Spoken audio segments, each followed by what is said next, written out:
Now I would like to invite our first speaker. He has more than 20 years of experience on air cargo business. He started working at IATA, International Air Transport Association, in 2006, and for the last 6 years, he has been the European Regional Cargo Manager of IATA. Welcome, Stephane Noll.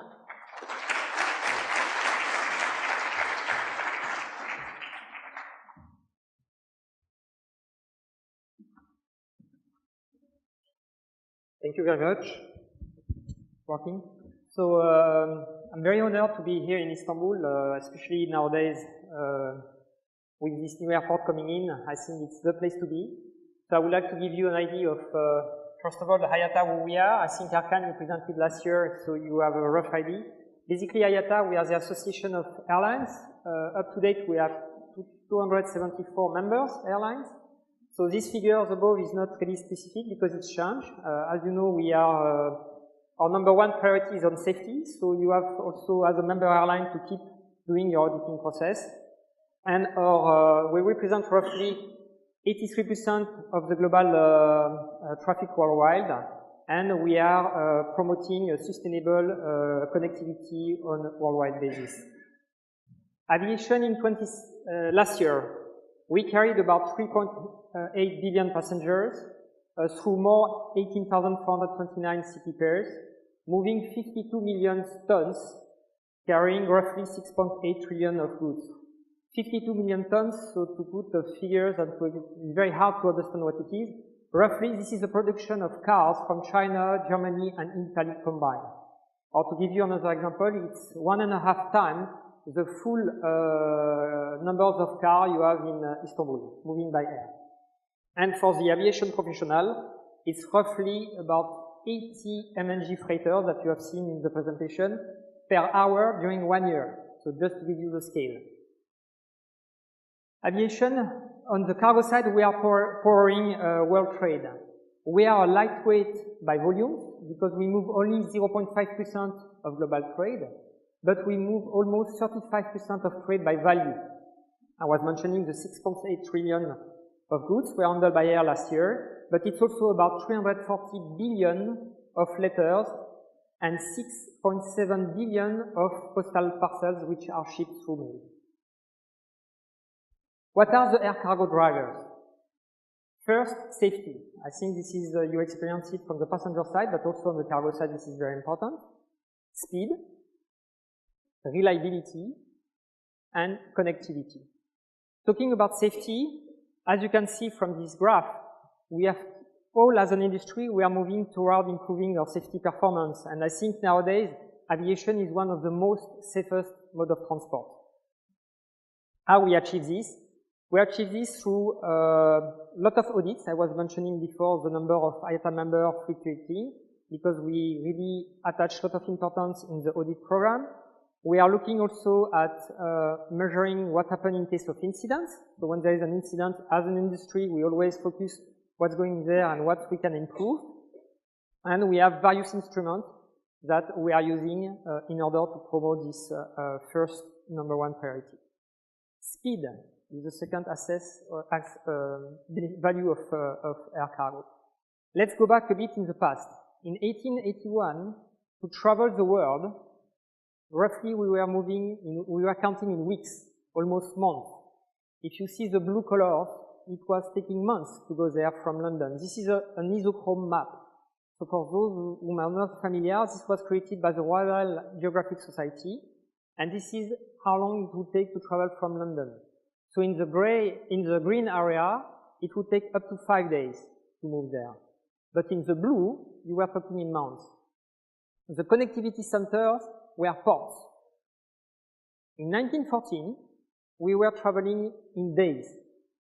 In red, it was 5 days, but in blue, still in months. And the connectivity centers at that time were train stations. Nowadays, we connect the world in hours, and the connectivity centers are airports. That's why we are an industry which really can connect people and trade. Another aspect is the reliability. As an industry, we are heavily regulated. And one interesting aspect are the slots. As you know, when you operate, you have to ask permission to a country to obtain a slot in a particular airport. But if you don't operate your slot, it's going to disappear. So as a result, airline, it's not a choice, they have to keep your schedule in place. We are an industry which is relatively on time compared to other modes of transport, and a lot of efficiency from our safety aspect. The connectivity. So I have stolen this chart from Turkish Airlines annual report. I'm not going to talk about the Turkish Airlines report. What is very interesting, it's inside this blue circle. Inside this blue circle, basically you will find more than 95% of the world population. And inside still this blue circle, you have 95% almost of the global economic activity. So as you can see, Istanbul, you are fantastically located because in one wide-body aircraft you can reach this market, basically the world. Another interesting aspect on the connectivity side are what we call the landlocked countries.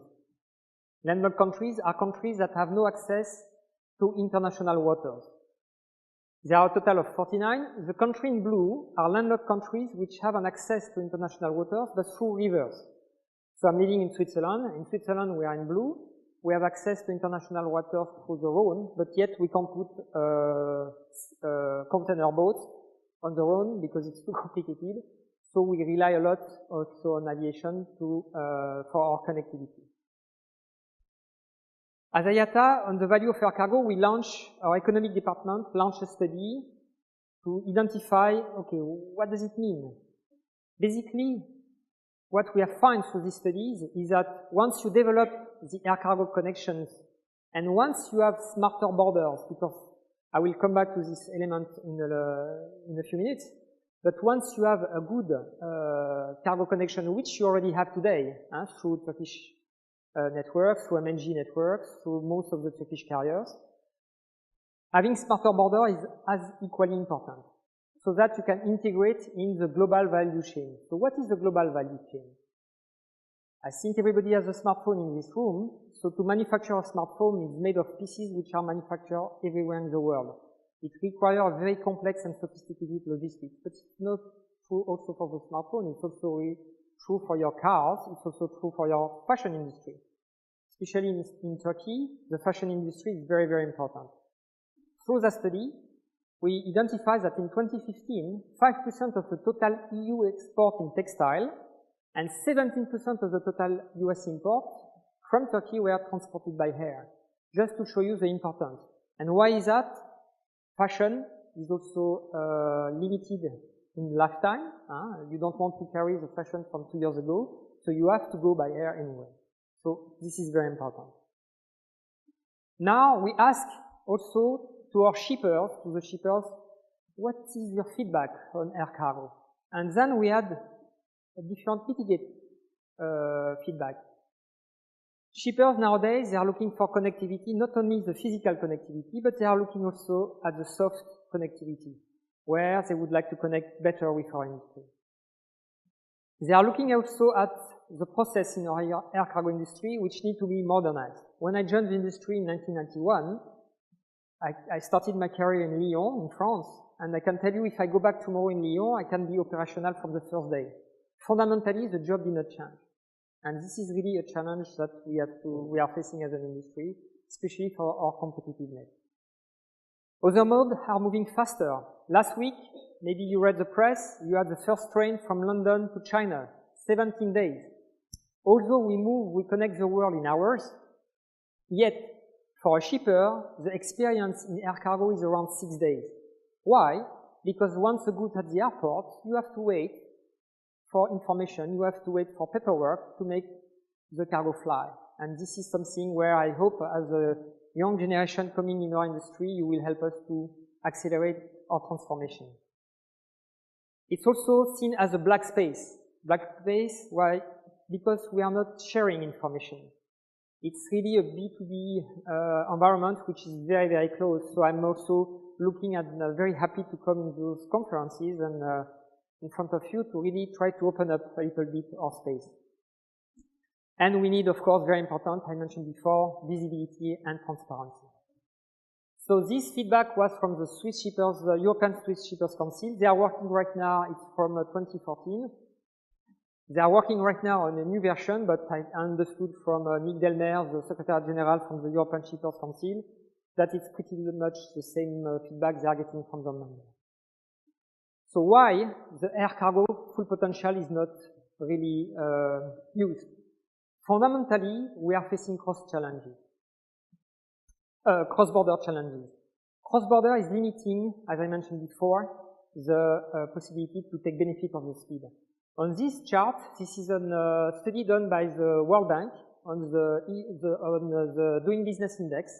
And as you can see in Turkey, basically on export side is more or less okay, let's say.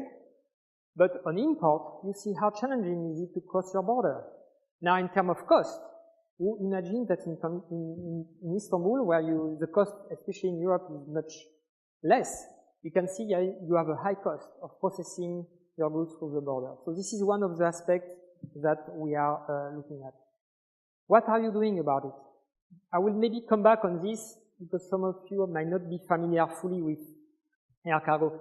This is the paper process around air cargo. So as you know, IATA, we have been working very hard on digitizing the ticket.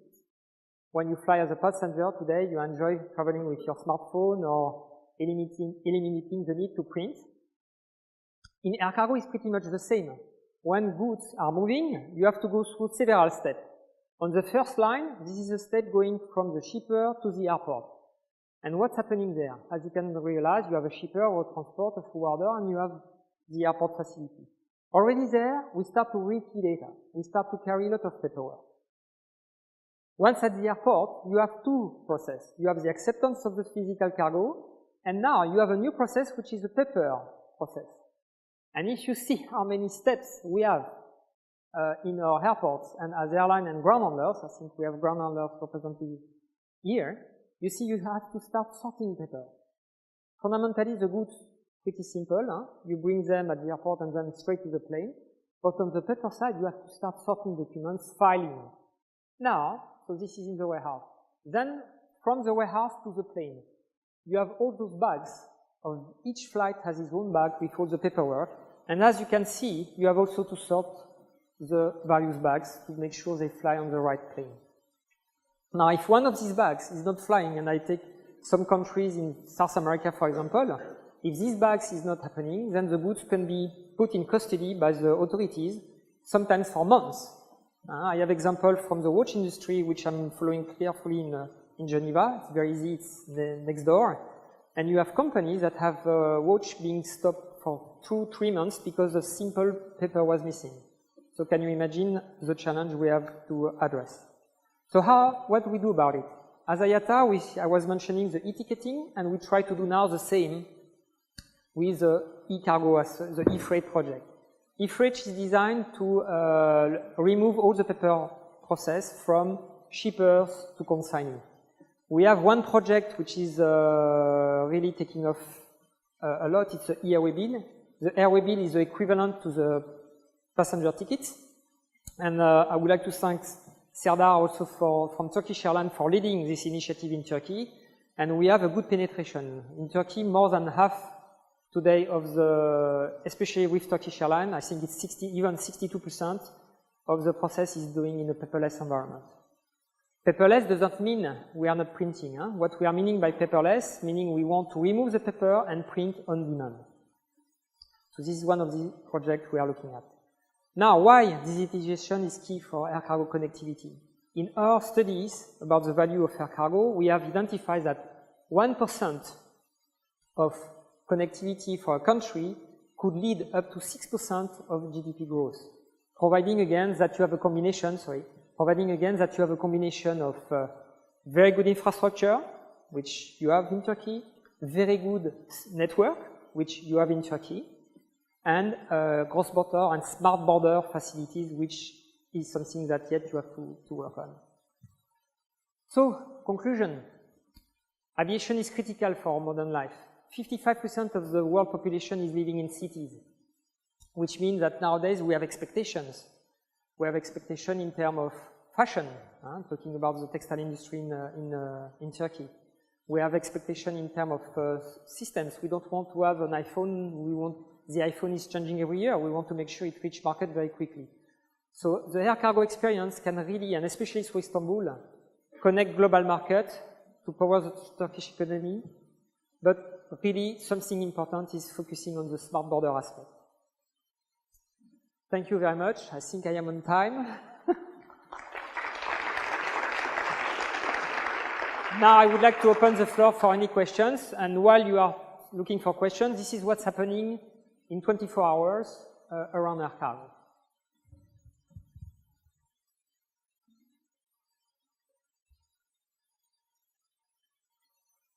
I think I was very clear, or no hot questions? Yes, Luis? Hello, thank you for your presentation. I want to say about IATA because because I was not involved in air cargo before. Yes. But I have the impression that IATA, same as the airlines, where I was more involved, pay much more attention to passengers. So how do you live inside of IATA this relationship between giving support for the passenger side and the cargo side? I think you have a wrong perception because we have in IATA, on the cargo side, we are super active. And I must say that we have a fantastic team. I'm working with a great team in Geneva. What is our main role? Our main role is really standardization. What we have been doing so far, I was talking about the air wheel, the air wheel. All these are standards which are being developed with the industry.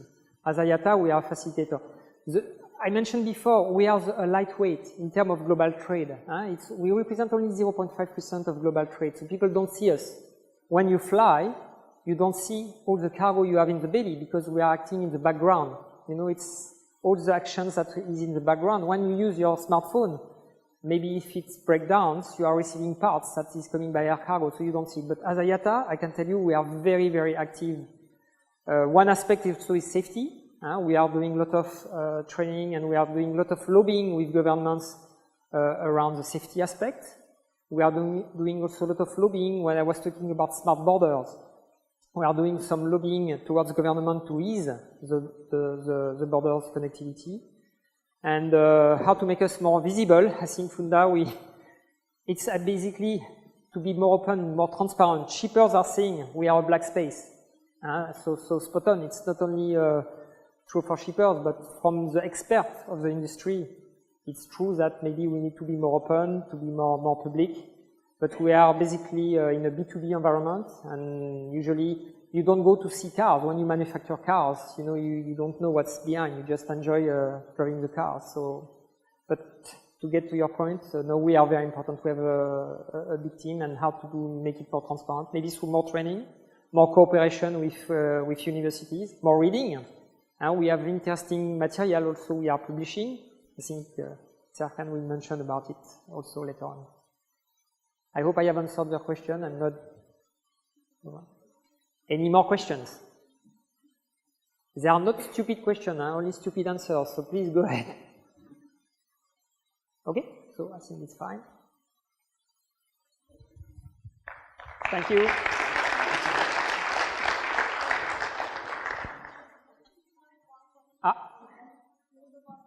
Sorry. Hi, my name is Ahmet Sezer. I'm from Yeditepe University. I have one question. Digitization of the whole process you talked about. Yes. That smart cargo.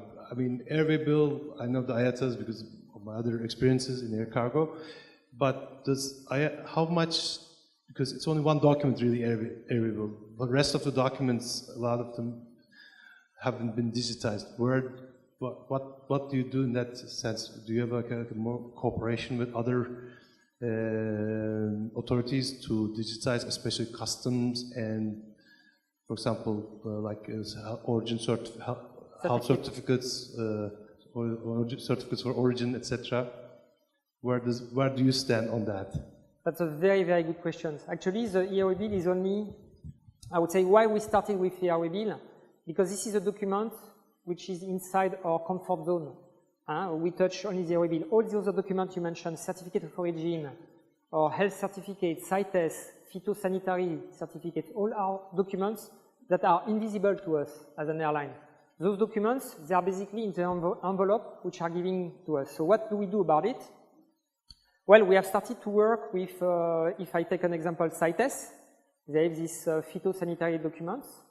We have been focusing on what they have done on the digitization side. So CITES right now is working on an e-CITES permit to help accelerate also the transformation. And we try to work to make working groups with shippers, airlines, freight forwarders to really address shift from one format, the paper format, to an electronic format. On customs, with certificate of origin, you have also a lot of chamber of commerce which are issuing them. Some of them are moving really digital.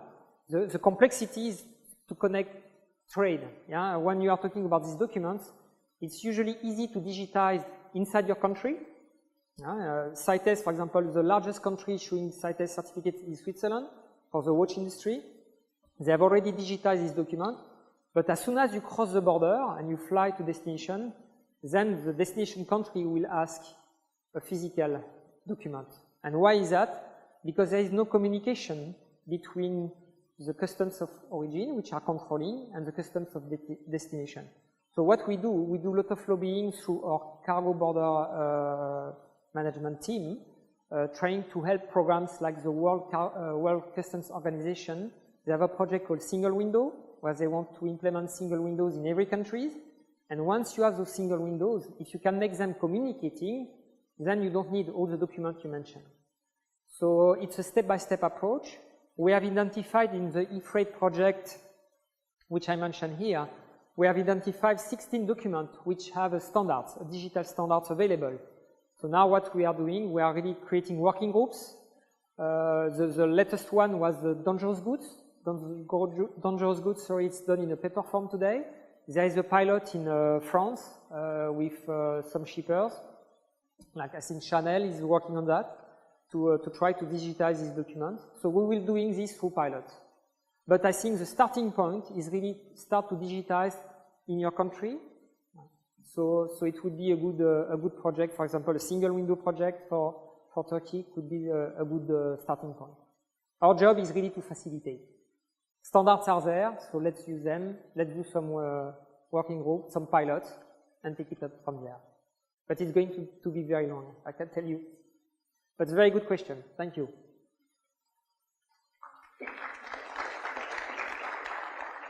One more. First of all, welcome. Thank you. I'm Sertaç Neçoğlu from Yeditepe University. First of all, I would like to thank you for your presentation. My question is, do you expect an increase in air cargo transfers through Turkey after the opening of the third airport? And if you do, how much do you expect? That's a difficult one. I don't have a crystal ball. Fundamentally, I mean, as I show you here,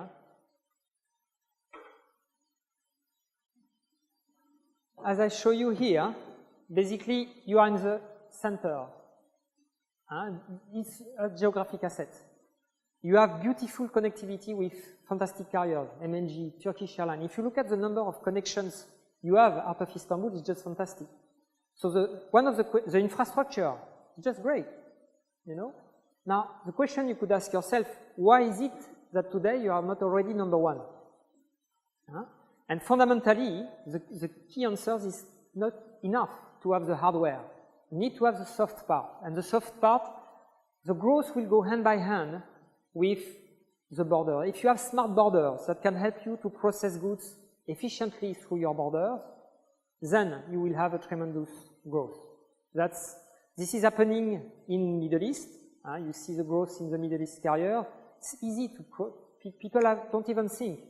Now you have Istanbul, sometimes you have questions, you ask cargo is stopped, or sometimes you have complication when you go from one airport to the other. I think it's also cultural. It has been done like this in the past. Now, this is what I'm expecting from you, from the young generation. You are coming, now you are getting jobs. You are pushing us out. We haven't achieved ourselves. In my 25 years career, I never achieved I've been 10 years with IATA, and after 10 years, the EAW penetration worldwide is less than 50%. I feel miserable, you know, so I'm really hoping. And why is that? Because I was born in a time when I was communicating with Serdar. Every time we communicate in our industry, we exchange messaging, we have to pay. For every message we send to each other, we send a message to custom, we have to pay. We send a message to your freight forwarder, you have to pay. This is a business model. We are having very old systems, and it's very hard for us to get out of this system. Now you are born with communication is a given. You pay monthly lump sum to your telecom operator, and you can use internet free of charge. You can communicate with the world with internet. So what I am hoping, and the growth, to answer really your question, the growth will come from the faculty you will have to make the customer experience through Istanbul very smooth. That's really, really what you have to work on. I like what Jack Ma said. The success of Alibaba is what? Is not to please the shareholders. Is to make the customer experience great. You know, the Alipay. And Alipay is, they are not a bank. But why people is using Alipay? Because the experience is just great. It's easy. Uber. Why people is using Uber? It's not because it's always cheaper. If you go in Amsterdam, it's not fundamentally cheaper. But the experience is so easy.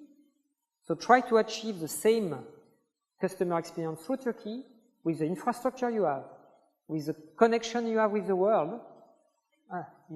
You will see the figures jumping, for sure. Because global trade, and this was my last point, air cargo has a bright future. We won't go back. The only threat maybe for air cargo might be space, SpaceX. You know, we are traveling yet in hours. Maybe with SpaceX we will travel in seconds. But you can imagine to have a space terminal in Istanbul, that would be works as well. Or the Hyperloop.